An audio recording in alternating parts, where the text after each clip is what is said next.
औज़ुबिल्लाहिमिनश्शैतानिर्रजीम बिस्मिल्लाहिर्रहमानिर्रहीम। स्टूडेंट्स, आज हम 10th क्लास की एक्सरसाइज 1.1 स्टार्ट करेंगे। अब इसमें सबसे पहले आपको पता होना चाहिए क्वाड्रेटिक इक्वेशन क्या होती है। ऐसी इक्वेशन जिसमें वेरिएबल की हाईएस्ट पावर 2 हो, इसे कहते हैं क्वाड्रेटिक इक्वेशन। इसको हम ऐसे भी कह सकते हैं कि ऐसी इक्वेशन जिसकी डिग्री 2 हो, उसे भी क्वाड्रेटिक इक्वेशन कहा जा सकता है। अब डिग्री का मतलब क्या है? डिग्री का मतलब है highest power of the variable in the equation. पहले इस कंसेप्ट को हम समझ लेते हैं। यानी आपके पास एक इक्वेशन है 2x+3 = 0। इसमें देखें वेरिएबल की हाईएस्ट पावर 1 है हमारे पास, तो इसकी डिग्री क्या होगी? 1। तो ऐसी इक्वेशन जिसमें वेरिएबल की हाईएस्ट पावर 1 हो, उसकी डिग्री भी 1 होगी, और ऐसी इक्वेशन जिसकी डिग्री 1 हो उसे कहते हैं लीनियर इक्वेशन। एक और एग्जांपल देख लेते हैं। 5x² - 7x + 1 = 0। देखें इसमें वेरिएबल की हाईएस्ट पावर क्या है? 2। तो इसकी डिग्री क्या होगी? 2, क्योंकि वेरिएबल की हाईएस्ट पावर 2 है, तो डिग्री क्या होती है? Highest power of variable in the equation. तो ऐसी इक्वेशन जिसकी डिग्री 2 हो उसे क्या कहेंगे हम? Quadratic equation. An equation which contains the square of highest An equation which contains the square of the variable in the equation is called quadratic equation। अच्छा, इसकी जनरल फॉर्म को हम देख लेते हैं।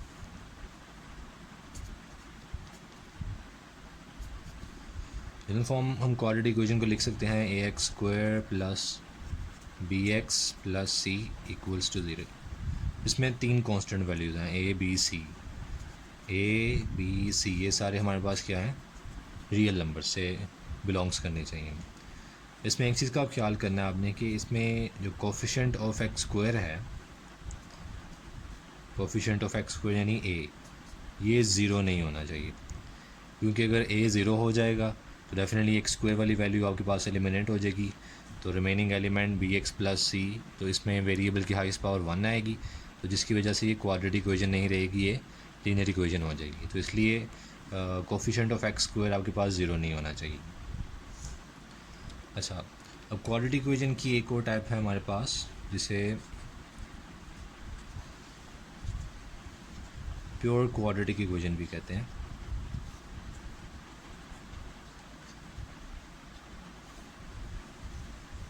अच्छा, प्योर क्वाड्रेटिक इक्वेशन क्या है? हमने पढ़ा कि general form of quadratic equation क्या होती है? ax² + bx + c = 0। अच्छा, इसमें अगर कोफिशिएंट ऑफ x यानी b एलिमिनेट हो जाए या b ज़ीरो हो जाए, तो रिमेनिंग पार्ट आपके पास, यानी अगर ax² + bx + c = 0 में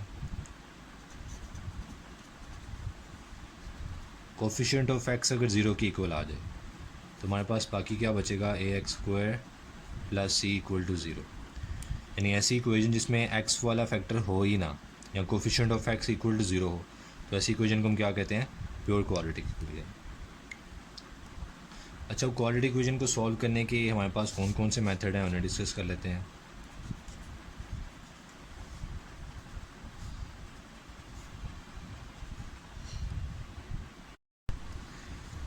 अच्छा, अब हमारे पास कौन कौन से मेथड्स हम देख लेते हैं। हमारे पास पहला मेथड है फैक्टराइजेशन।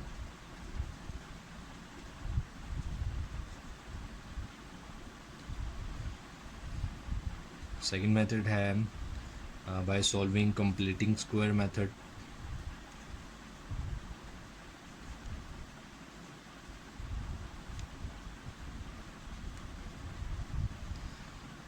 और एक और मेथड है हमारे पास जो 10th क्लास तक हम डिस्कस करते हैं, क्वाड्रेटिक इक्वेशन।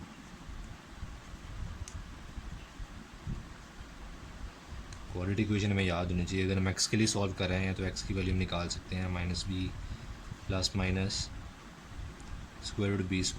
4ac/2a के साथ। इसमें हम सबसे पहले फैक्टराइजेशन मेथड को डिस्कस कर लेते हैं।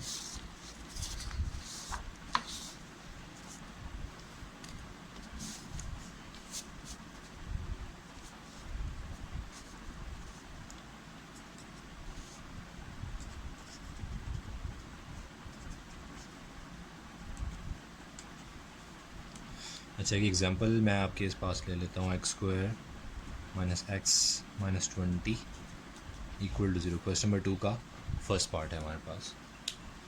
अच्छा, अब इसको सोल्व कैसे करेंगे? फैक्टराइजेशन के लिए आपके पास कुछ रूल्स एंड रेगुलेशन हैं, उसको फॉलो किए बगैर आपके लिए फैक्टराइज करना मुश्किल हो जाएगा। तो आपने एक चीज़ का ख्याल रखना है कि स्टैंडर्ड, पहले तो आपके पास जो इक्वेशन है क्वाड्रेटिक इक्वेशन, वो स्टैंडर्ड फॉर्म में होनी चाहिए। स्टैंडर्ड फॉर्म मतलब सारी वैल्यूज़ एक तरफ, पहले एक्स स्क्वायर फिर एक्स और लास्ट में कांस्टेंट वैल्यू आपके पास होनी, इस तरह स्टैंडर्ड फॉर्म में होनी चाहिए। अच्छा, अब आपने देखना है कि फर्स्ट टर्म और लास्ट टर्म को अगर हम मल्टीप्लाई करें तो हमारे पास क्या वैल्यू आ रही है। एक्स स्क्वायर को -20 से मल्टीप्लाई करें तो -20 एक्स स्क्वायर आएगा।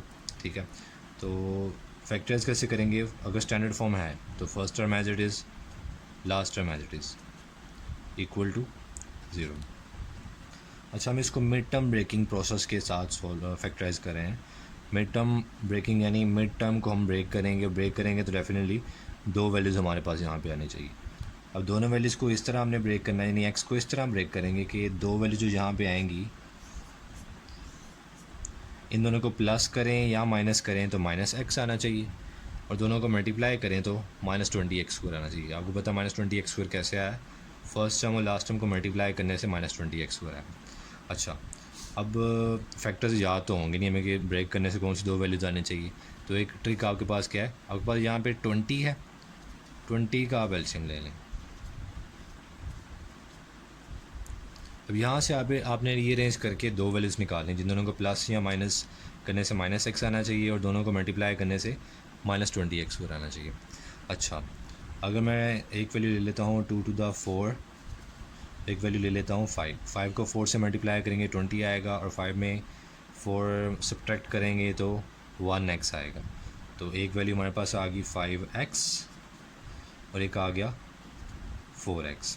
ठीक है, इसको मैं रीअरेंज करके लिख लेता हूँ, x square 5x 4x -20 equal to. अच्छा, अगर मैंने अभी तक इनके साइन नहीं लिखे, हमें पता है जब भी प्लस या माइनस करते हैं तो आंसर के साथ हमेशा बड़ी वैल्यू का साइन आता है, यानी मैंने इन दोनों को प्लस या माइनस करना, आंसर क्या आना चाहिए -x। अब आंसर मुझे -x का चाहिए तो बड़ी वैल्यू के साथ क्या आना चाहिए, माइनस। डेफिनेटली दोनों को माइनस करना है तो 1x आएगा ना, तो माइनस करने के लिए दोनों का साइन क्या होना चाहिए, ऑपोजिट। अगर ये माइनस है तो ये क्या होगा, प्लस। ओके, अब इसके बाद हम क्या करेंगे, फर्स्ट टू में से कॉमन ले लेंगे और लास्ट टू में से कॉमन ले लेंगे। फर्स्ट टू में से कॉमन आ रहा है x -5, लास्ट में से कॉमन आ रहा है +4 x -5 इक्वल टू 0।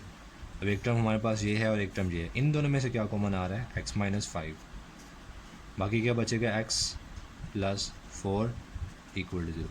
ये होगी फैक्टराइजेशन। तो इसको सॉल्व करना है तो दोनों फैक्टर्स अगर इक्वल टू 0 हैं, फैक्टराइज फॉर्म आपकी इक्वल टू 0 होगी, तो आप हमेशा हर फैक्टर को अलग टू 0 पुट कर सकते हैं। यहाँ से x की वैल्यू 5 आ जाएगी और यहाँ से x की वैल्यू -4 आ जाएगी।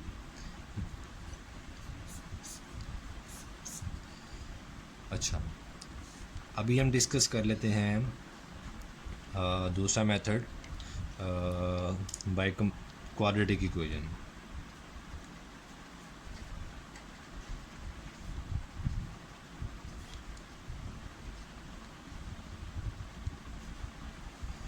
अच्छा, क्वाड्रेटिक इक्वेशन के लिए भी मैं ये सेम एग्जांपल को यूज़ कर लेता हूँ ताकि हम मैच कर सकें कि किसी भी मेथड से हम सॉल्व करें तो हमारा आंसर क्या आएगा, सेम आएगा।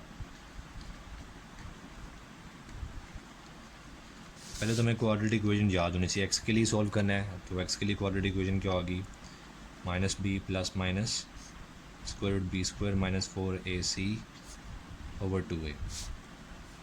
ये आपने याद रखना, अगर याद नहीं रखेंगे तो सॉल्व करना भी मुश्किल हो जाएगा। अब इसमें 3 कोफिशिएंट्स हैं, a b एंड c। तो आपने याद रखना है जो एक्स स्क्वायर का कोफिशिएंट होता है वो a होता है, x का कोफिशिएंट b होगा और कांस्टेंट टर्म c होगी। तो एक्स स्क्वायर का कोफिशिएंट हमारे पास क्या है, 1, x का कोफिशिएंट हमारे पास है -1 और कांस्टेंट टर्म है -20। तो इसको हम सॉल्व कर लेते हैं।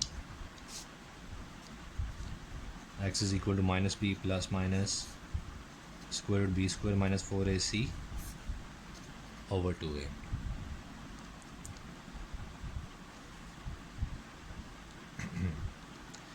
अच्छा, इसमें वैल्यूज़ पुट करेंगे हम। माइनस बी हमारे पास है -1 plus minus B square -4ac over 2a। ए हमारे पास है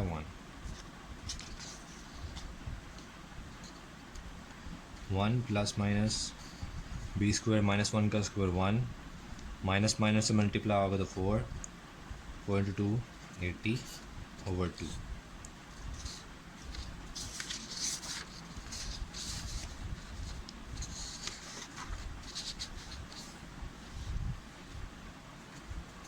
वन प्लस माइनस 81 ओवर 2। 81 का स्क्वायर रूट हमारे पास है 9। अब दोनों को अलग अलग कर लेते हैं, प्लस के साथ अलग कर लिया और माइनस के साथ अलग। 10/2 हमारे पास x की एक वैल्यू आ गई 5, -8/2 और x की एक वैल्यू हमारे पास आ गई -4। अगर हम देखें तो फैक्टराइजेशन से जो हमने सॉल्व किया तो हमारा आंसर क्या आया था 5 - 4। क्वाड्रेटिक इक्वेशन से भी सॉल्व करेंगे तो हमारा आंसर क्या आएगा 5 - 4। अच्छा, कंप्लीटिंग स्क्वायर मेथड को हम इंशाल्लाह जो है दूसरी वीडियो में डिस्कस करेंगे, क्योंकि वो एक अलग से एक कंप्लीट मेथड जो है उसमें टाइम कंज्यूमिंग और लॉन्ग मेथड है, इसलिए उसको हम अलग से एक दूसरी वीडियो में डिस्कस करेंगे। अच्छा, हमारे पास थर्ड मेथड है क्वाड्रेटिक इक्वेशन को सॉल्व करने के लिए, कंप्लीटिंग स्क्वायर मेथड, तो इसको भी डिस्कस कर लेते हैं।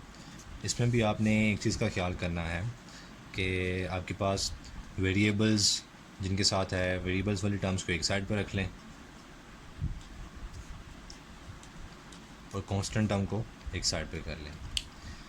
तो पहला स्टेप क्या है, आपने इस चीज़ का ख्याल रखना है कि एक्स स्क्वायर का कोफिशिएंट आपके पास 1 होना चाहिए। तो एक्स स्क्वायर का कोफिशिएंट इस टाइम 7 है। 7 को 1 बनाने के लिए हम क्या करेंगे, दोनों तरफ 7 से डिवाइड कर देंगे, डिवाइडिंग विद 7। तो दोनों तरफ डिवाइड करना पड़ेगा ताकि एक्स स्क्वायर का कोफिशिएंट हमारे पास क्या आ जाए, 1 आ जाए। अच्छा, हमारे पास बाकी बचेगा x square plus 2/7x equals to 1/7। अच्छा, नेक्स्ट हम क्या करेंगे कि x का जो भी कोफिशिएंट होगा, यहाँ पे x का कोफिशिएंट हमारे पास क्या है 2/7। x के कोफिशिएंट को डिवाइड करना है 2 से। जो भी आंसर हमारे पास आएगा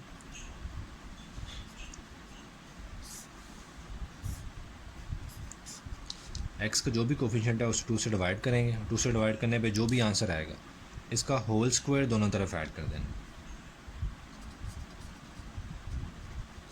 adding 1/7 whole square on both sides.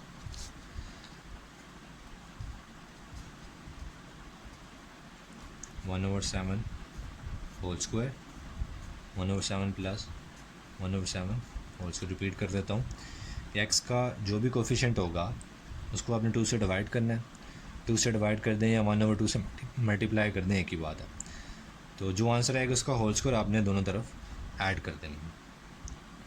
अच्छा, अब आपने ये नोटिस करना है कि लेफ़्ट हैंड साइड में हमेशा आपके पास कोई ना कोई होल स्क्वायर पैक हो रहा होगा। अब आपको कैसे पता चलेगा कि किसका होल स्क्वायर पैक हो रहा है, तो उसके लिए एक आपने डायरेक्ट ट्रिक याद रखना है। इसको होल स्क्वायर की फॉर्म में पैक करने के लिए 3 वैल्यूज़ हैं। 3 में से जिन 2 वैल्यूज़ का स्क्वायर आपको नज़र आ रहा है, एक है एक्स स्क्वायर और एक है 1/7 होल स्क्वायर, इनको स्क्वायर के बगैर आप लिख लें। और थर्ड टर्म का जो साइन है वो दरम्यान में लिखें और इस चीज़ का होल स्क्वायर आप इस ओपन करके देख सकते हैं, यही होल स्क्वायर ऊपर लिखा होगा। ये ट्रिक आपने याद रखना है क्विक मेथड के लिए। राइट हैंड साइड को हम सिम्प्लीफाई कर लेते हैं। 7 स्क्वायर 49, एलसीएम हमारे पास 49 आएगा। 49 प्लस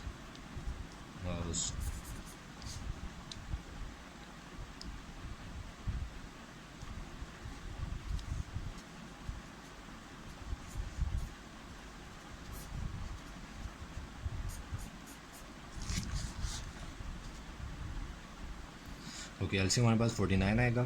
49 को 7 से डिवाइड करेंगे तो हमारे पास आंसर 7 आएगा। ऊपर वाली टर्म को 7 से मल्टीप्लाई करके हम लिखेंगे। 49 को 49 से डिवाइड करेंगे, आंसर 1 आएगा, तो ऊपर वाली वैल्यू को 1 से मल्टीप्लाई करके लिखेंगे।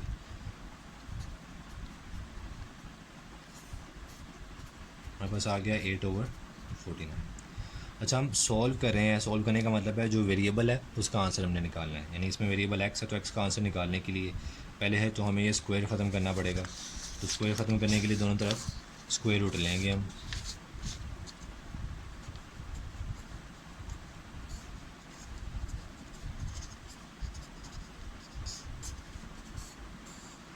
स्क्वायर रूट लेंगे तो हमारे पास बाकी बचेगा x + 1/7 equals two plus minus 8 का स्क्वायर रूट अलग कर सकते हैं और 49 का स्क्वायर रूट हमारे पास इसको भी अलग कर सकते हैं। तो सिंप्लीफाई करना है इसको, हम क्या करेंगे, x के अलावा बाकी सारी वैल्यूज़ को ट्रांसपोर्ट कर देंगे। 1/7 इधर आके क्या आ जाएगा, -1/7 प्लस माइनस स्क्वायर रूट 8 को हम लिख सकते हैं 2√2 और 49 का स्क्वायर रूट है 7। अच्छा, इसको 2√2 कैसे लिख सकते हैं, 8 का एलसीएम लेंगे, हमारे पास आएगा 2 4 8, यानी मैं 8 को लिख सकता हूँ 2 स्क्वायर इंटू 2। 2 स्क्वायर इंटू 2 लिखूँगा तो ये कट के एक 2 बाहर आ जाएगा और एक 2 स्क्वायर रूट के अंदर ही रहेगा, इसलिए हम 8 स्क्वायर रूट 8 को 2√2 लिख सकते हैं। अच्छा, दोनों का एलसीएम क्या आ रहा है, सेम, तो दोनों values as it is add हो जाएंगी। ये हमारा आंसर।